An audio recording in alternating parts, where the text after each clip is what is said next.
Bonjour à toutes, la méditation de ce matin se trouve dans le livre des Actes des Apôtres, au chapitre 4, du verset 23 au verset 31.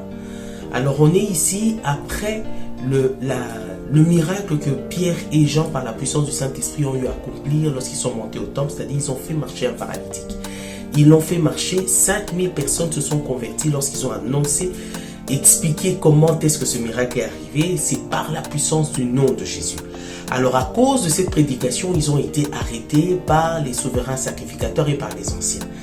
Et pour les relâcher, ils leur ont formellement interdit de continuer à dire que c'est au nom de Jésus que ce miracle a été produit, de continuer à parler de Jésus. Et une fois relâchés, Pierre et Jean retournent auprès des autres, auprès des autres disciples du Christ, pour leur faire part de tout ce qu'ils ont reçu comme menace.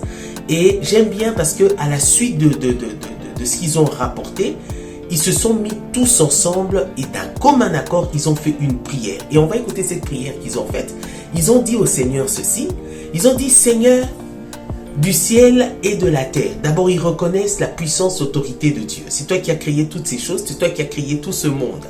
Tu as dit par la bouche de ton serviteur: pourquoi ce tumulte parmi le peuple? Pourquoi cette agitation parmi les nations? Et ils disent également: Seigneur, c'est contre ton saint serviteur Jésus que Ponce Pilate et les autres se sont ligués. Alors en disant cela, ils sont en train de reconnaître ceci. Les menaces dont nous faisons l'objet, ce n'est pas contre nous. C'est pas contre nous que ces menaces sont faites. Elles sont faites contre toi-même. Et ils disent après, ils nous menacent et ils veulent faire des choses que ta main et ton conseil avaient arrêtées d'avance.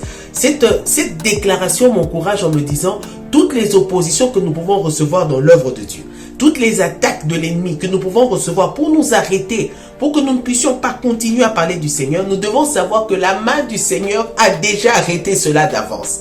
Et ils continuent en disant: nous prions maintenant, Seigneur, donne à tes serviteurs d'annoncer ta parole avec une pleine assurance en étendant ta main pour qu'il se produise des guérisons, des miracles et des prodiges par le nom de ton saint serviteur. Alors j'aime bien cette prière qu'ils font. Pourquoi? Parce qu'ils se rendent compte qu'il y a certaines personnes, pour qu'ils croient ou pour qu'ils arrêtent de s'opposer à l'œuvre de Dieu ou pour qu'ils intègrent l'œuvre de Dieu, ils ont besoin de voir et de vivre des prodiges. Ils vivent de surnaturel. Et donc j'ai aimé comment dans le commentaire précédent qui concernait vraiment le miracle en question, celle qui a commenté nous a bien dit que le miracle, le surnaturel doit faire partie de notre quotidien, doit nous accompagner, ça doit faire partie de notre lot de tous les jours. Et en faisant cette prière, ils sont en train de demander au Seigneur: Seigneur, nous sommes là, nous devons témoigner, tu nous as demandé de témoigner, mais nous nous rendons compte que nous avons besoin que lorsque nous parlons de toi, que des signes, que des prodiges, que des miracles, que des guérisons se produisent par le nom, encore une fois par le nom de ton saint serviteur Jésus, afin que des gens croient. Et la Bible dit, quand ils ont fini de faire cette prière, le Saint-Esprit est descendu sur eux, le lieu où ils étaient à trembler.